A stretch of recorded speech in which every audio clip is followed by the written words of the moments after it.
Good afternoon, everybody, and welcome. It is Monday, May 9th, 2016, and welcome to Admissions Live. I'm your host, Chris Dorso, and on today's live broadcast, we have Julie Lythcott-Haims, who is the author of How to Raise an Adult. This is part of the National Association of College Admissions Counseling's NACAC Reads series.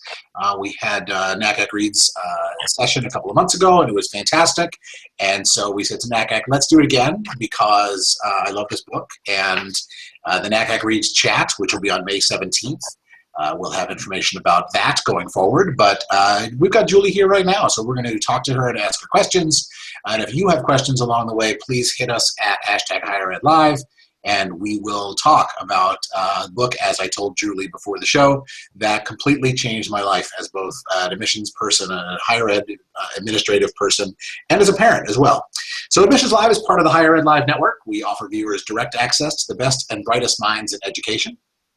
Live webcasts like this allow viewers to share knowledge and participate in discussions around the most important issues in the industry. Today's live viewing experience is powered by Maestro, the premier marketing tech platform for broadcaster. All episodes of Admissions Live are free and accessible in the video archives at higheredlive.com and in podcast format on iTunes. Today's episode is made possible by Chegg Enrollment Services. Chegg connects colleges and universities with the nearly 80% of college-bound students who are researching schools online. They use an online platform that includes some of the most popular college search sites, and they help you save 90% on the cost of traditional inquiry-generating methods. And you can email outreach@chegg.com, CHEGG.com, to schedule a free consultation. Higher Ed Live is also produced by M. Stoner. M. Stoner is a marketing and communications firm that works with educational institutions on branding, strategy, web design, and more. And M. Stoner is offering a free webinar on May 25th on storytelling to recruit students. And this is led by CEO and founder Voltaire Moran. Its session explores stories that resonate with prospective students and their influencers.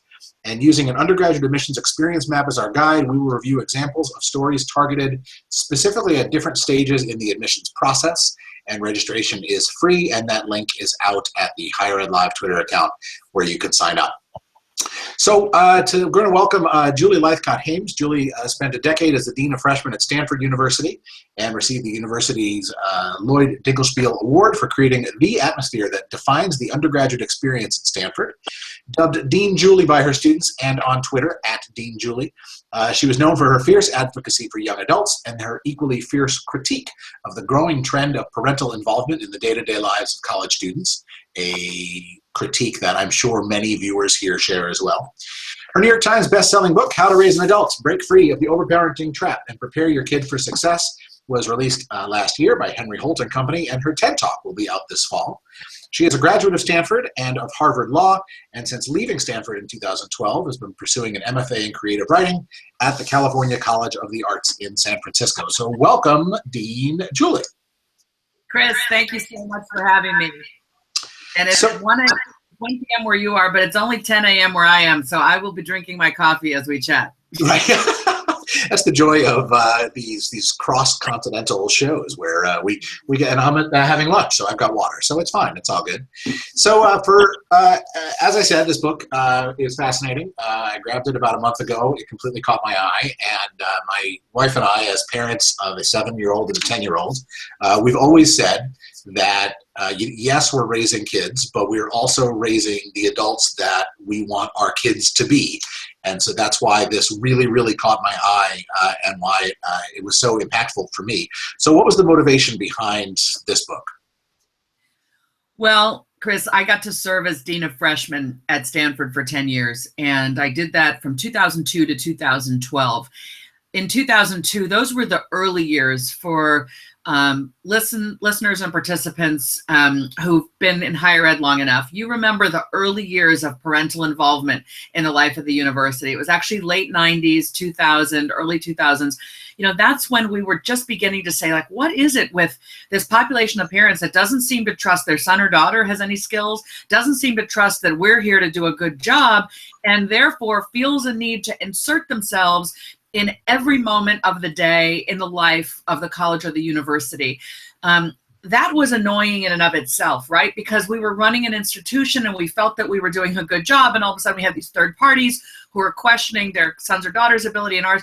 But the reason I wrote this book, Chris, is too many of my students didn't seem to mind that their parents were wanting to do everything from keep track of their upcoming deadlines, register them for courses, choose opportunities for them, sit in on info sessions on their behalf. I found myself wondering, worrying for the sake of their future. What will become of them if they're not yet seizing this mantle of adulthood? When will they? And if they don't, or even if they delay it significantly, what's to become of them and what's to become of all of us? I think that's a great question. It's funny because I pulled that quote right out of the book here in my notes. And I wrote my book because college kids weren't mortified by their parents' constant involvement in every aspect of their lives. Those of us who are on this side of the admissions desk, we have, every one of us has stories upon stories of, a parents or single parent and a student who will walk in and sit in your office, and the parent will do 99% of the talking. And as much as we try to direct the questions at the student, inevitably that parent is that one answering those questions as they're asked. So, what does this mean for the future of college students? I mean, it's terrifying on so many levels. But so, what does this mean for where we're going? Well, I think we should all be concerned at the extent to which the young adults in our society don't feel equipped to play the adult role in their own lives. To the extent they are still at 20 or 22 or 25 or 29, and you see where I'm going with this, to the extent they're still kind of looking to the sidelines, expecting a parent or two to kind of be there and answer the tough questions or help them make choices. Where will we be as a society? Where will we be economically if they don't have the confidence that they can do it, if they don't have the drive to do it? I worry about their fate in the workplace. I worry about their ability to run the systems currently boomers and Gen X are running. We'll need to hand all of these responsibilities off to the next generation and to know that they've got it. Each individual's ability to kind of manage themselves through a day might not seem to be of consequence, but when you magnify that to the level of neighborhood and community and region and nation, you will be a nation one day of adults who really lack the wherewithal to behave as the adult in their own lives. So I think it's not, it's not, it sounds apocalyptic. It's like, oh my gosh, what's going to happen to us? But I think we should all take an interest in, look, our job as parents is to put ourselves out of a job. This is one of the mantras that I articulate in the book and whenever I give a book talk. And if we parents have not set up our children to be able to function as the adults in their own lives, we'll be gone one day and then they will be bewildered. And we will have done that to them. And to a greater, at a larger level, we will have done that to society. So it's on us, the parents, to teach our kids the skills they will need to make it out there without us.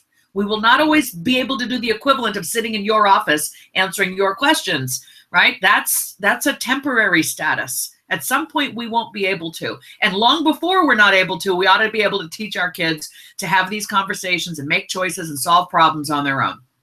So how do we do that? Because I look at FERPA, for example. When we bring students in, when they turn 18, we say, we're treating you like an adult. You're considered an adult. We are,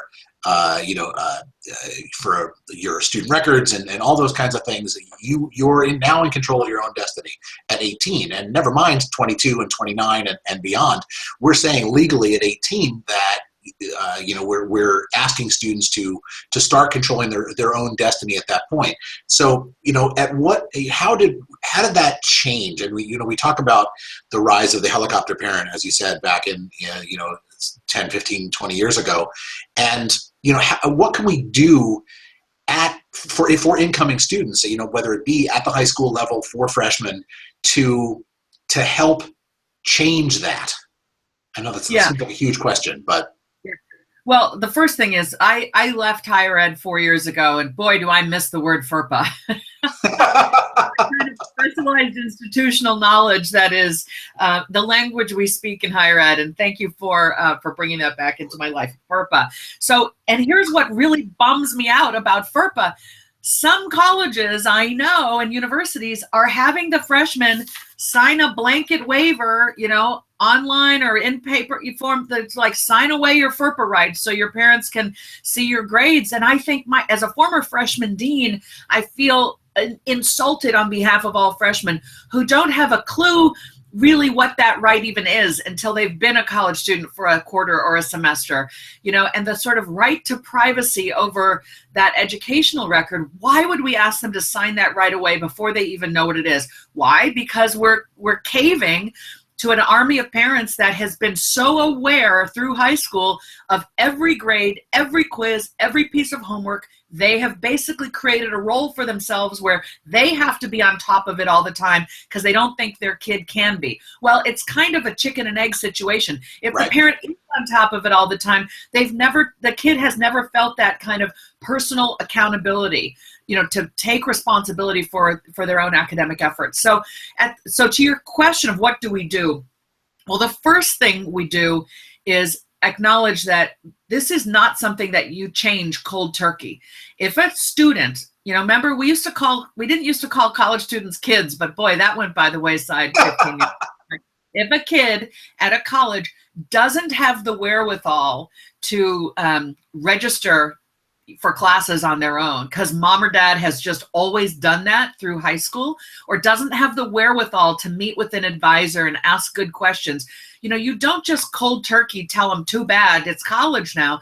You have to acknowledge that childhood has created this kind of dependence on other people in them. We, the educators, have to figure out, all right, what's a good module for the freshman year as part of, many places offer a University 101 program. How can we help them? Let's talk through, now you're a college student, so you're a lot more responsible for your own stuff, your belongings, your deadlines, your work, the conversations you need to have with the many people in your life who are here to help you, from financial aid folks to academic advisors to faculty. Let's teach you how to be the person responsible for this stuff, because it really isn't appropriate for your parents to have to handle this for you anymore. And you walk them through it. I mean, how you teach a person any skills. I learned this from a friend of mine here in Palo Alto, Stacy Ashland, raising a kid with special needs and one developing typically. From learning to cut your own meat, to learning to cross the street, to learning to talk to, a stranger, faculty member, an authority figure. First, as a parent, first you do it for them, then you do it with them, then you watch them do it, and then they do it completely independently. So we, the college, we're hungry for them to do it independently. But if the kid is still at step one, the parent's always done it for them, we've got to help them through steps 2 and 3. So we teach them, like, this is the platform, this is how you access it. These are the things you should look for on the website. You walk them through it, and you have them do it, with some guidance maybe in the first semester. Registering for classes the second semester, they ought to need less help. By the start of the sophomore year, they ought to be able to do it themselves. I can't give specifics, because each school is different, but the point is, dropping them cold turkey is cruel, and they will be bewildered, and they'll just mom or dad will be right there saying, how could you do this?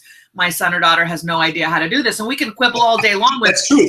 That's all. Know how to do this. This is a parenting fail. But, we're educators, and we're not here to pull the rug out from under young people. We're trying to strengthen them and help them develop skills and maturity. That's a really good point. And, it's an interesting discussion that we have here in our office, specifically, not that it's specific to our office, but a discussion a debate that rages regularly among those of us here. Now, we're a big research university, and one of the knocks on the big research university is that you need to be able to stand on your own because no one's going to coddle you. No one's going to tell you what to do. You need to know what you need to register for, and you need to be able to, understand the graduation requirements and all those kinds of things. But there really is, as you said it, that balance between getting from step 1 to step 4, that there really is that intermediate piece that needs to happen where they have never registered before. And I love talking with our incoming freshman groups this time of year, the spring groups, where they're panicked about this change and they have no idea what they're getting themselves into. And it's fun to explain to them okay, this next 4 years of your life, you really need to take ownership of what that is. I was working with orientation a couple of summers back, and I was working with one of our honors groups. So this is, the best and the brightest of the best and the brightest, and we had a schedule sheet where it had the 5 days laid out with the blocks for the different time where you could pencil your classes in. And there was a group of 3 or 4 of us who were working with maybe 15 or 20 students. And so we were working in small groups, and we had a student who went through that schedule block, and he was just the last one we physically got to, and he had filled in his schedule block. And like, if he had actually been able to register for all those courses, he would have been taking like 70 credits. But they just have no idea, because you're right, they've been scheduled for the last 12 academic years of their lives. And to be able to say, no, you don't actually have to. Yes, you'll have to take chemistry and physics and calc and bio eventually, but you don't have to take them all now. Slow down. So there's that sort of intermediate step. And the raising of the freshman seminar is a really crucial point, because it's very easy for that class to be seen as less important than freshman calc or freshman chemistry, for example. But there's so much important information that gets out in that freshman seminar that it seems to get brushed aside from an academic perspective. Yeah. Well, you know what I would do? I think this is a great opportunity to make good use of peer advisors. Pick some juniors and seniors who are registering for themselves and, who are really behaving in that adult fashion and are confident about it, but can come to a set of freshmen and say, look, I know you might be used to your mom or dad doing all of this for you. Now it's college. Here's how we do it at Stony Brook. Here's how we do it wherever. And, have a peer tell them, like, this is what's going to be hard. This is what's going to be confusing. I think actually this is an interesting facet of the problem. Those of us who are our age, I'm making assumptions here now about your age and my age and the age of people listening, to us, the internet and online, the ability to register for things online, we already knew how to locate information. We went to libraries, it became the internet. We knew how to apply to college, it was on paper, then it became an online form. We tend to think that our kids are more savvy than we are at anything that has to do with, online or internet or what have you. But often the sites that they're accessing are not terribly intuitive, and they need help understanding how to navigate a web page and pull good information out of it. I think in some ways we've abrogated our responsibility to help them, understand how to negotiate the bureaucracies of life, because the bureaucracies are now all online. We think they intuitively understand it because they're digital natives. There's a lot that they intuitively understand, but the whole bureaucratic aspect, I think they don't. I've got 2 teenagers, Chris, and boy, this is a great opportunity for me to walk the walk of my book. No pressure. Watch their reluctance, as they're looking at websites. I can't find this, and I'm thinking, like, dude, it's right there. Like, click on that thing. And I wonder, why do my kids not know this? Well, they've never been taught. They've not sat with anyone who's walked them through it. So we do have to pull back a little bit, not make the assumption that just because it's online or on the internet, that our kids intuitively get it better than we older folks. Yeah, I think that's a really interesting point. And so, like, I know we do have web folks who will watch the show. And so it's something to think about from a web design perspective, because everything is getting, and I'm going to use the word minimalist, although it's not necessarily what I mean, but, that we just did a major overhaul on our website, and we had 1 million links on the homepage, and we're down now to a much more streamlined list. And your point is good about, how the learning to look for information and the importance of information literacy and knowing how to access things more than just, oh, let me just pop this into Google and see what comes up, and being able to have the right information available at the right times, but at the same time having, helping students have the ability to navigate to get what they need, even though they may not realize what they need, which is, again, the size of a university, your mileage may vary kind of thing. It's going to be different here where we've got 200 programs from a smaller school.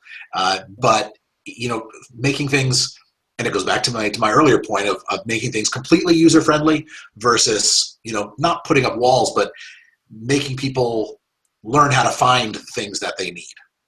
Yeah.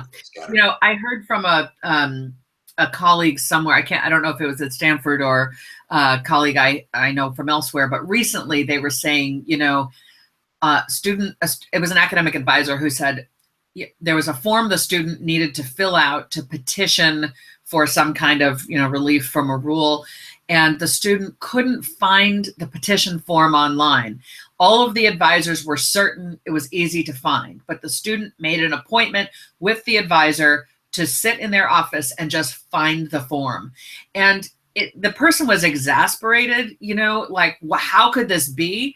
But I think, you know, we can't just continue to say, how can this be? We've got to say, okay, so they don't know a lot of stuff we expect them to know. What can we do to try to fill in the gaps of, you know, of what's missing in their ability to kind of navigate their way, you know, through a day, through a website, you know, through the expectations that the college has of them. So how can high school counselors help? Because, you know, talking about making that transition from, you know, to what we're doing at the college level, for, you know, someone who's working with a 15, 16-year-old who's starting to do that college search, and the madness of the college search is a whole nother topic. But, you know, how do we help, how does the high school guidance community help break that, and help the parents help break that, to help feed that that information literacy, that ability to start to take ownership of your own educational experience? Well, applying to college is an enormous project, and it requires project management skills like any project does. And so, you know, we professionals, we have a sense of how we would approach a complex task like that.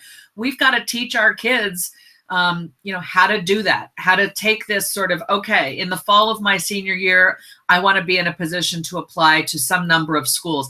Let me start to plot some deadlines, you know, on a chart or on a spreadsheet. You know, what are the various pieces? I have to gather information. I have to take some tests. I have to write some essays. You know, I think great counselors can sit down with kids and help them understand the pieces of it, and the, you know, which piece comes before the others, what's the extent to which they're interlocking and dependent. It's a very complex thing. Again, this is another example of, we think it's easier now because it's all online. Heck no.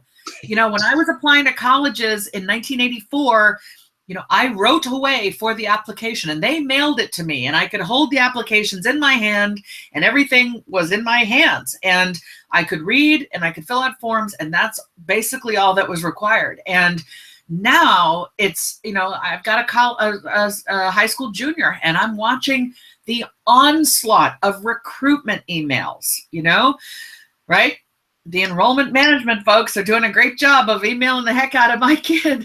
Add Julie's kid to our recruitment list. Okay, check, got it. Okay. So it's like all of this information, trying to wade through it and find out, like, what do I need to pay attention to? It's a mess. It's an absolute mess. So, but so practically, we have to help them learn to project manage. This is probably the biggest project, unless they're an Eagle Scout. This is probably the biggest singular thing, you know, that any kid has had to sort of organize. We parents are tempted to say, oh my gosh, this is so confusing, I'm just going to do it for them. And that's the mindset I'm really trying to help parents break, because if you basically do everything for your kid, you track the deadlines, you make sure that they're signed up for the test, you make sure they have the, you know, and all the kid actually does is write that essay, but, you know, mom or dad is handling all the rest, then they become that college student who's looking around and helpless at the various aspects of the bureaucracy the college is going to expect them to navigate. So we're so worried that if we don't do it all for them, they won't get into college. My point is, if you do it all for them, how are they going to thrive under that same set of expectations in college? Yeah. Are you going to sit in Chem Lab with them? Or are you going to, right. Yeah. No, but that's, you know, parents are calling to wake their kid up in the morning. Okay. I was at University of Miami in Florida, and the vice provost told me this story. Okay. And it's like, that was the first time I had heard someone say, we have parents calling to wake their kids up. But now I hear it when I talk to college administrators, because the parents are worried the kid can't wake up unless the parent does it. And it's very lovingly intentioned, but it's yet another example of how we're fostering this tremendous dependency. In order to be helpful, of course, I've got to wake him up, because he won't get to school if I don't wake him up. And if he doesn't get to school, he won't get to the right thing. we're not realizing the long-term effect of that is the kid can't get up, okay? Or the kid can't fill out an application. And we've bred this dependence in them. It's excruciating for me right now with my high school junior. The things that are the mistakes he's making, you know, oh, he forgot to show up for a test and now he's got to take the makeup test. But he's learning from that. I see in the mortification in his eyes, like, oh my gosh, you know, that's how they learn. Yeah. You know, if I had just been there to kind of be the safety net under him all the time, he wouldn't have learned the hard way some of these life lessons that are going to make him more capable of showing up on time for things when he gets to college. We have to tolerate those bits of discomfort along the way, or else they never have the skills they're going to have to make it out there in the world. And this is Admissions Live, not Parenting Live, but my wife sat in my 10-year-old's parent-teacher conference a couple weeks ago, and one of the things that he has to do every day is we have to initial his homework book that he's read his 30 minutes every night. And so there were a couple of days in a row that we had not initialed it. Not that he hadn't read, but just that we hadn't initialed it because we're working and we don't have time to think about his homework book. And so his teacher said, oh, you know, you need to make sure that, you sign his homework book every night. And my wife made the point of, well, isn't that really his responsibility to make sure that, to ask us? It's not my responsibility to go into his homework book and do that. And she was horrified. His teacher was horrified that we would not be on top of him just to initial a homework book. We know he's doing his reading. She knows he's doing his reading.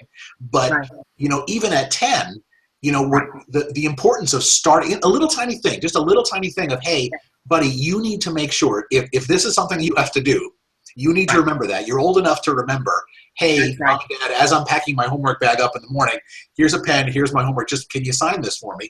And not for nothing, ever since we've had that thing, he has not missed it once, because every morning, as I'm packing the lunches, he comes to me. And, you know, we're building a little tiny piece now so that hopefully by the time, you know, as these things grow. Raise an adult.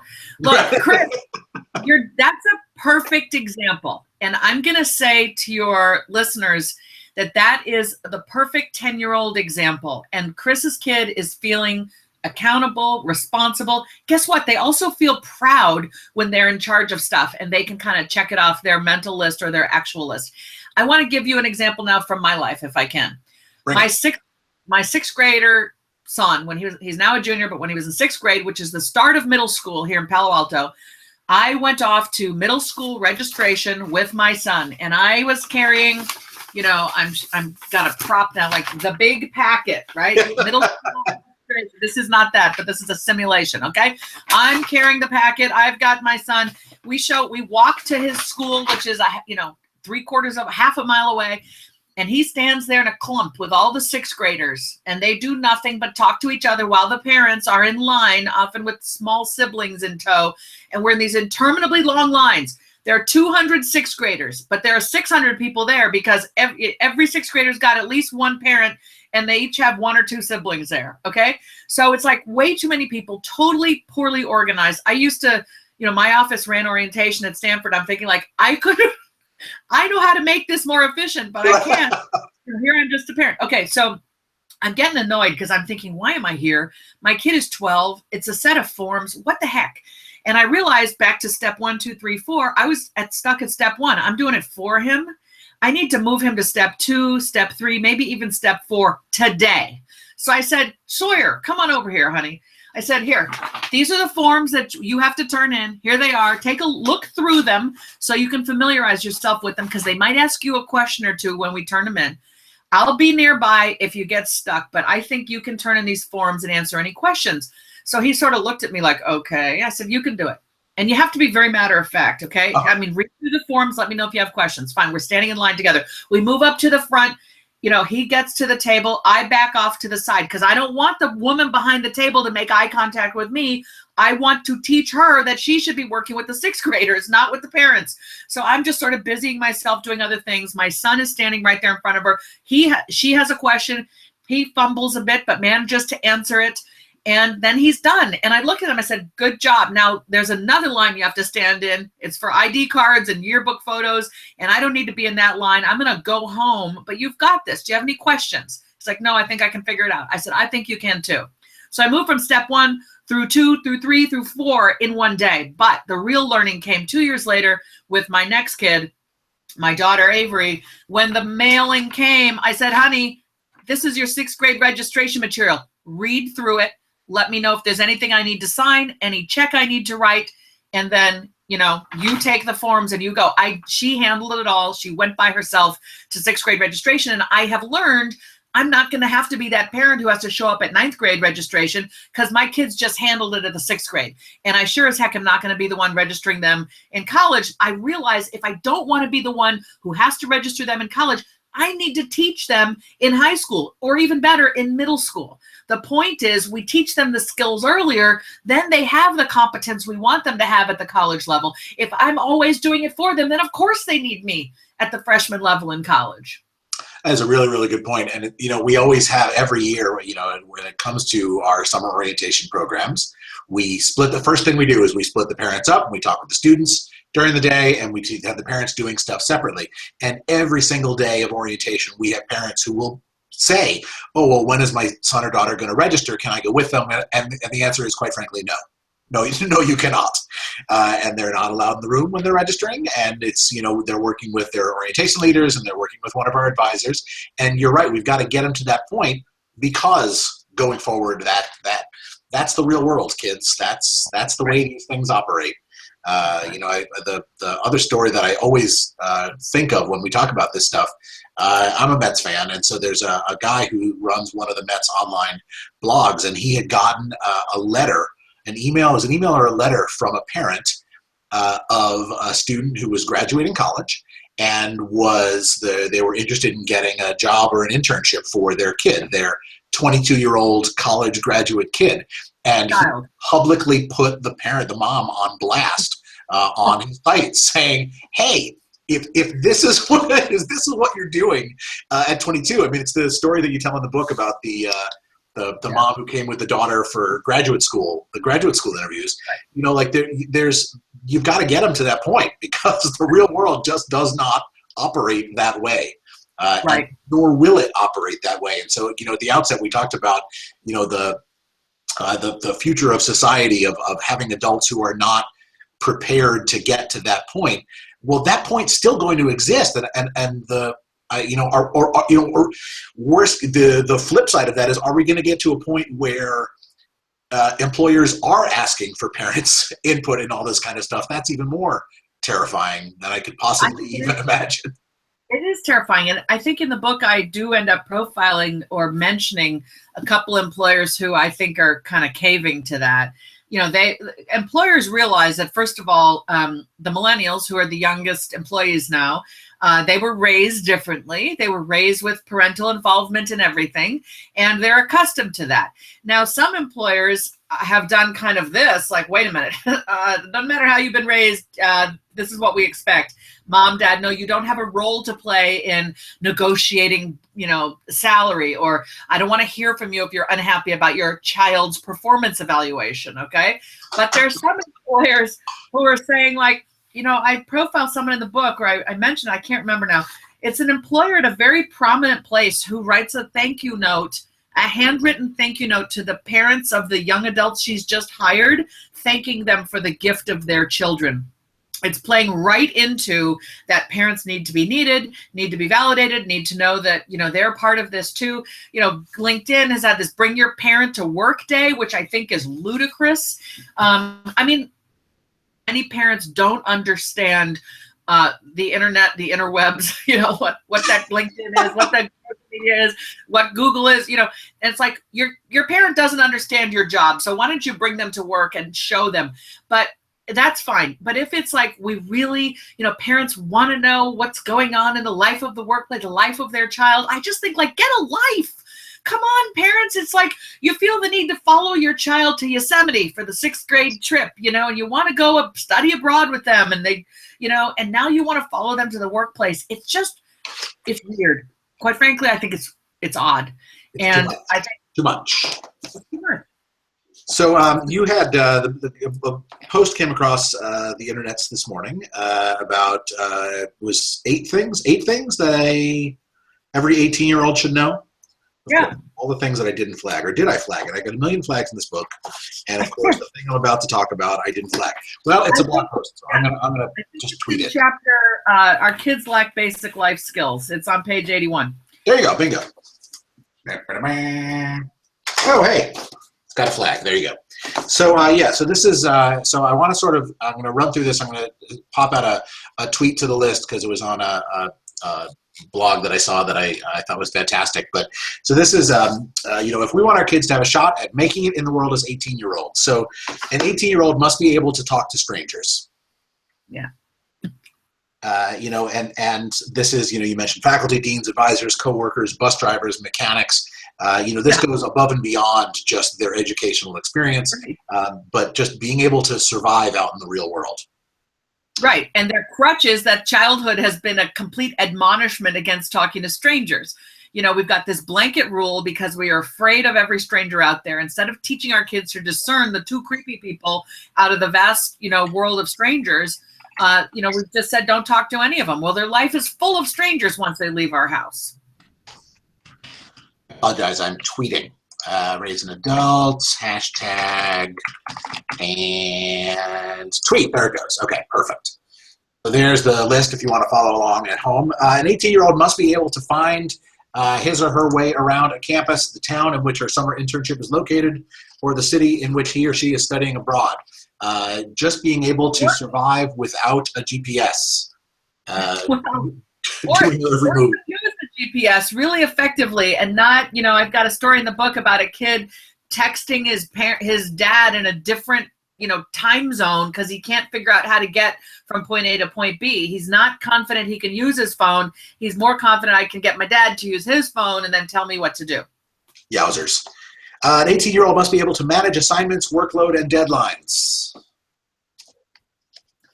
Instead, we're always reminding them when their homework is due and telling them when to do it and helping them do it often. And they don't learn how to kind of prioritize these this, you know, workload, which becomes work in college and it becomes, you know, work in the workplace. An 18-year-old must be able to contribute to the running of a household. They have to help out. They have to pitch in. Too often, particularly in middle and upper middle class families and beyond, we're doing or hiring somebody to do the messy stuff of life, and then they're bewildered. They get out to an apartment or a dorm and they don't know how to kind of handle the basic functionings, you know, from trash to laundry to sweeping, dusting, dishes, you know, the whole shebang. They need to contribute, not just expect to be served or waited on. I think that's a really interesting point, and it's something that, you know, you know, our friends over in Res Life certainly deal with quite a bit. Students who, you know, can't seem to manage daily life, you know, outside of, like you said, having mom or dad call them to wake them up. Disturbing. An 18-year-old must be able to handle interpersonal problems. Well, this is where, you know, we didn't talk about kind of what do we mean by overparenting. It's overprotective, it's overdirective, you know, I'll tell you what to do, or it's hand-holding, you know, excessive hand-holding. And the overprotective is about catching them before they fall, but also stepping in before anybody's feelings are hurt. And often we, the parents, are there in a play date sense or a playground sense. You know, we're there to work it out for them. But Poe Bronson writes about this way back in Nurture Shock, says one of the unintended consequences when we're always there to work it out for them is they don't learn to work it out for themselves. And so they have interpersonal problems and there isn't a parent there to kind of fix it, handle it, make it go away. And, you know, they just don't know what to do. They've not built that kind of internal ability to contend with these emotional difficulties they're having with other people.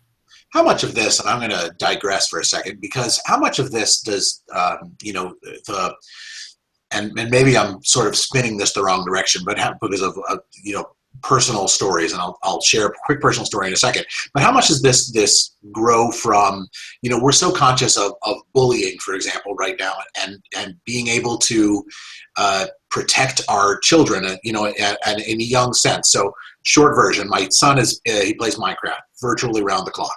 And so he'll sit on Skype with his friends and he'll have a Minecraft window open and they'll talk and they'll be building things and tearing things down and all this kind of stuff. And so he had this terrible tragedy where his friends had destroyed his building and he said, I'm not talking to them anymore.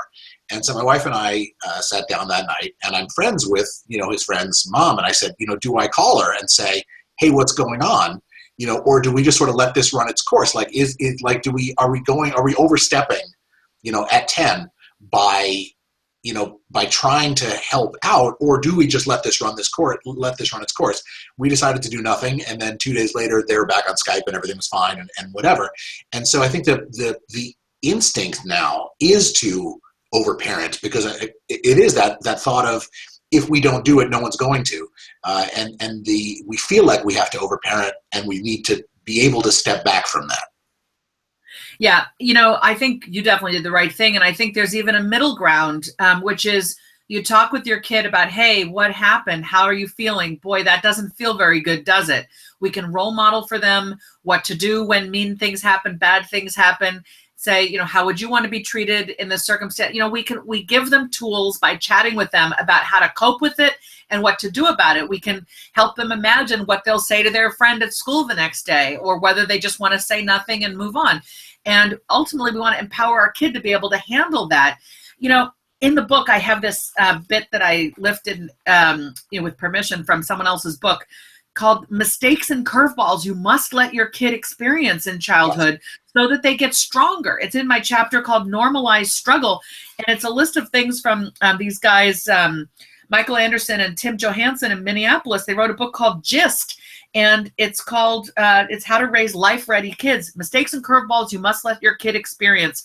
Not being invited to a birthday party, being blamed for something he didn't do, seeing a tree he planted die. We don't want these things to happen. We don't want the hurt feelings, but we have to kind of, as Anderson and Johansson say, we have to kind of nod and quietly say to ourselves, like, yep, he needed or she needed to experience that, because they get stronger. And the next time somebody knocks down his building in Minecraft, he knows he's okay. The world still goes on, the real world and the Minecraft world. So, yeah, good job. Good job, Chris. I win.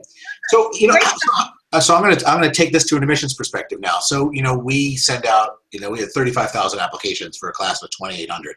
We deny a lot of students. And so, there are a lot of people for whom, we're a first choice school, and they really want to come to us, and we're crushing their hopes and dreams, and no one's ever crushed their hopes and dreams before.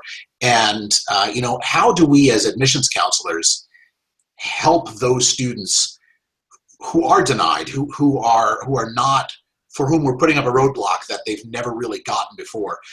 How do we use that as a teaching tool from the enrollment side to help them be able to survive in the real world? Well, I know what my friend and former colleague Rick Shaw does at Stanford. I mean, I think he spends much of April talking to people who've been denied or their parents. And yeah. I think what he tries to do is he says, well, where have you been admitted? And then he expresses tremendous delight over the choices they do have in front of them. We have gotten into an admissions arms race that is incredibly elitist. And people tend to feel that, somehow the bigger brand name rejected me, then I'm a loser. And it's just absurd. We have 2,800 accredited four-year schools in this marvelous nation, unlike any other country elsewhere on the planet. And, a kid can get a marvelous education at so many of them. So, I think it's trying to help recalibrate, but boy, what an uphill battle it is, because childhood in so many communities is all in furtherance of admission to your university, or, the one that I used to work for, or plenty of others, So, and it's hard to, you're trying to, how do you have a thoughtful relationship with someone you've just rejected? It's hard.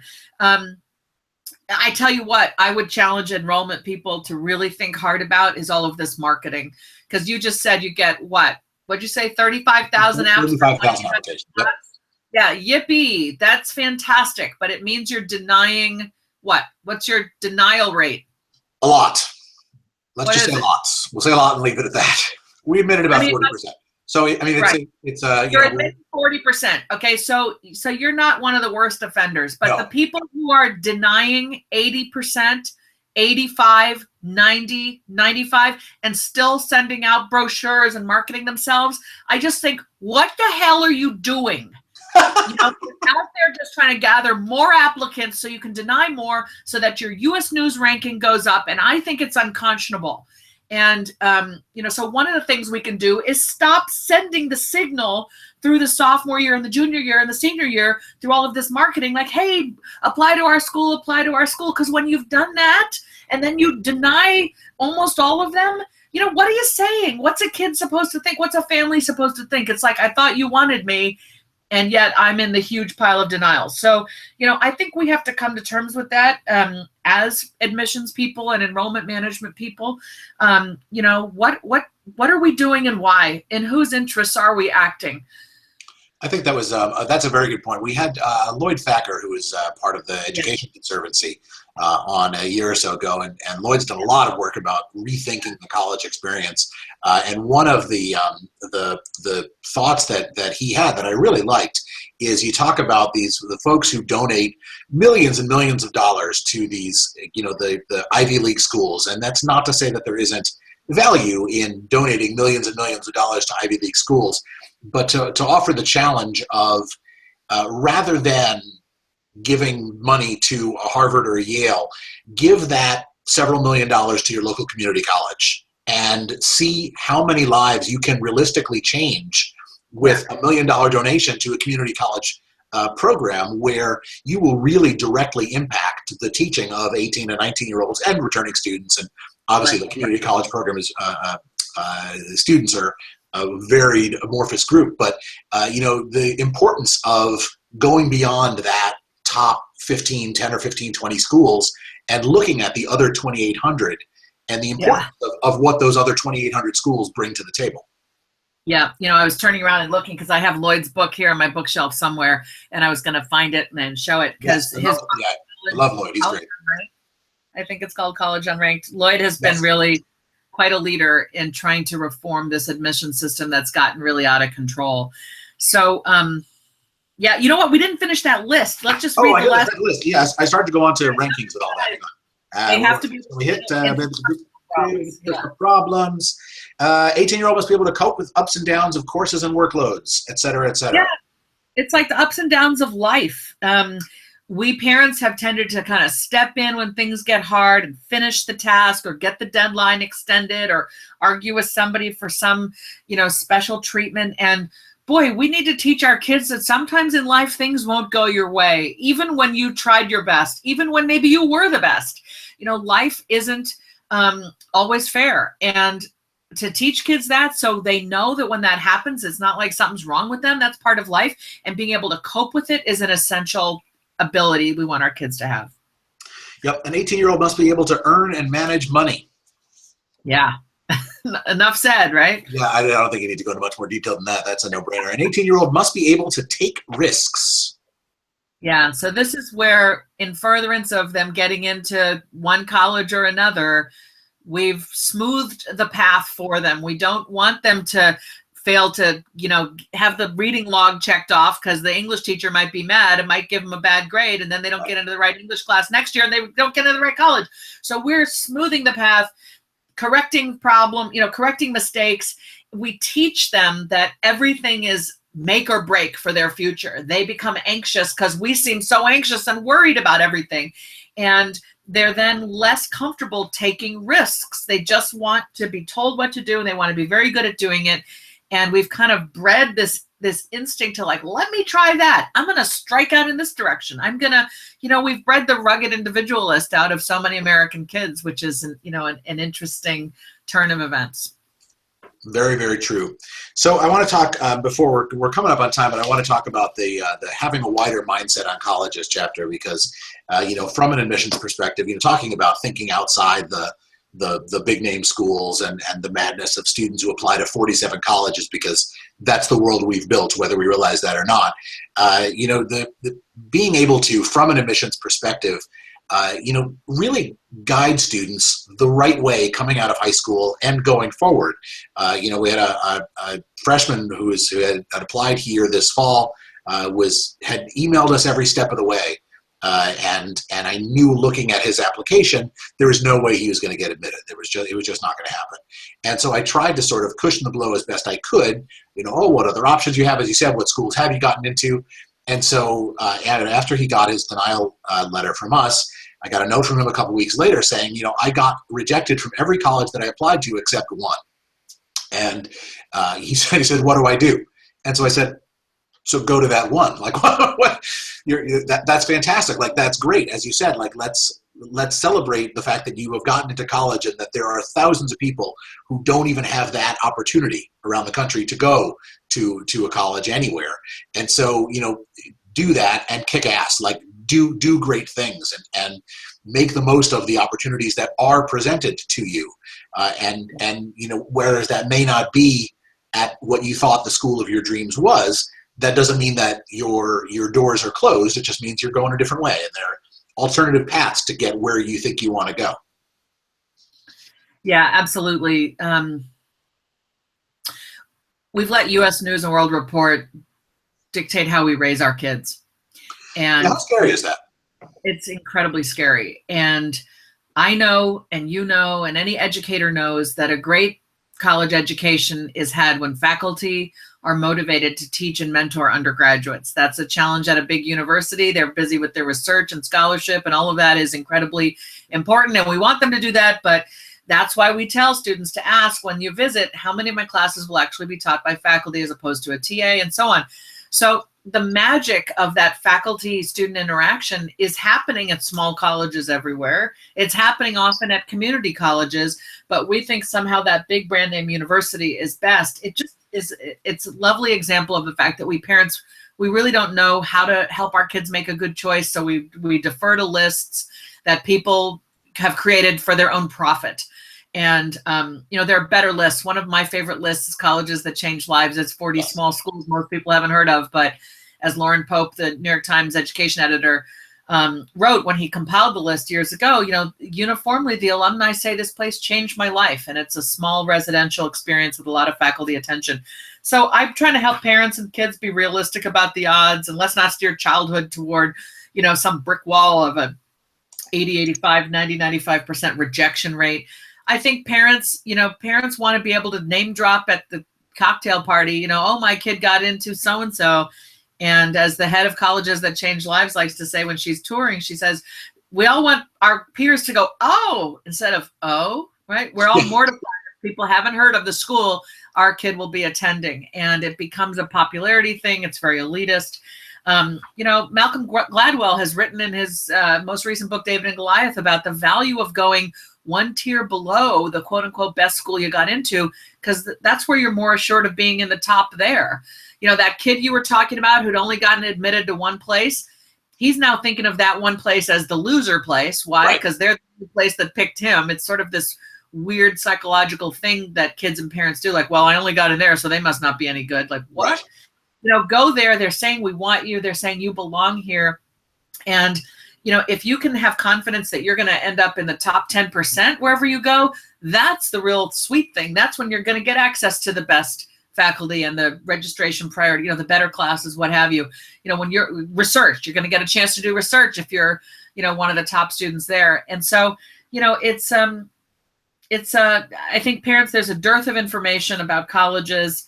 We defer to U.S. News, and it's not doing any of us any favors. But that chapter, have a wider mindset about colleges, is I think helping parents kind of pull back the blinders and be willing to look at more schools. There's actually a great resource. I don't know if I have a copy of it here, if I can. So in addition to Colleges That Change Lives, which I mentioned earlier, this is a great list of 40 small colleges, showing it here. There's this great resource called the Alumni Factor, which is looking at 225 schools, all based on alumni outcomes, from net worth and income to happiness, and the extent to which they feel they developed friendships in college, they were intellectually enriched. It's a wonderful thing, and it actually talks about alumni views on social and political issues, so you can get a sense of what's the climate there, the intellectual climate, the intellectual academic vibe, and 225 schools profiled. And boy, there are a lot of schools that pop on these lists that you wouldn't expect. Like, for example, where's friendship development? Kind of a strong sense of, social connection to one another, friendship developed most highly at historically Black colleges and at the military academies. Those two categories of schools really pop much higher than schools with the bigger brand names. So, yeah. Right, but Julie, which of those schools are the best so I can have my kid apply there? Can you just tell me which? Oh, sorry. I'd be thrilled for my two kids to apply to any one of these 225. There you right? go. Exactly. Any college that makes the book is a great college, right? With 2,800 colleges and universities, if you're in the book, you're a big deal. Exactly. All right, so we're coming up on 2 o'clock, so I'm going to let, or 11 o'clock in the case of our friends on the West Coast. And so I do want to thank Julie for joining us this afternoon. The NACAC Reads Chat will be May 17th. And so we will be tweeting, and you can ask Julie all sorts of questions. Read the book because it's fantastic, and I gained so very much out of it, and it's very encouraging to know that I feel like sometimes we're doing the right thing, and parenting sucks and it's hard, but sometimes we feel like we're doing the right thing, so that's good. So thanks as always to our program sponsors, Chegg and M. Stoner. Very busy week this week on Higher Ed Live. Advancement Live tomorrow. Andrew Gosen will talk about digital volunteerism. And then on Wednesday, Student Affairs Live, Heather Shea Gasser is talking about Generation Z going to college, and so sort of an extension of this. Nicole Lentini is back next Monday, May 16th. She'll be talking about competency-based grading.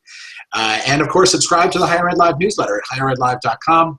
And you can get all of our great information and find out about hosting news, because we're making some changes this summer. So make sure that you are subscribed and aware. And thanks, as always, to everyone for watching. This has been Higher Ed Live.